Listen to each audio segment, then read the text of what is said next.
অনেকদিন পর দেখা হলো, তো তুমি বেচো নাম্বার 1 কন্ডমস।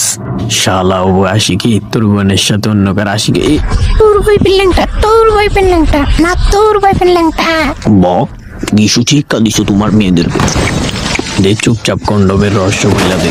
এখানে তো আমরা ঠিক মতো সিক্স করতে পারছি না। তুমি ঠিকই বলছো। এটা সাইডে ভারত নাকি? তোর পাছায় ঠাড়া পড়ু। এবার উপরে গিয়ে আমরা শান্তি মতো সিক্স করবো। না আবার পিছে না। শালা বুড্ডা দেখতে তো জনি সিং এর মতো না, কিন্তু আচার আচরণ জনি সিং এর থেকেও খারাপ। এতটুকু যথেষ্ট হয়েছে না, আরো কিছু বাকি রয়ে গেছে। পাচাই না পাচাই না পাচাই না। এই মান্দার পোলা, এটাই সুযোগ, তাড়াতাড়ি বল। এই বেড়ি এই চিল্লাইস না, আইতাছি। এই ল এদের মার, আজ মনে হয় আমার হ্যান্ডেল মেরা শেষ দিন রে। নয়তো আজ এই টিম স্লেয়াররাও জানতে পারবে যে হ্যান্ডেল কিভাবে মারা হয়।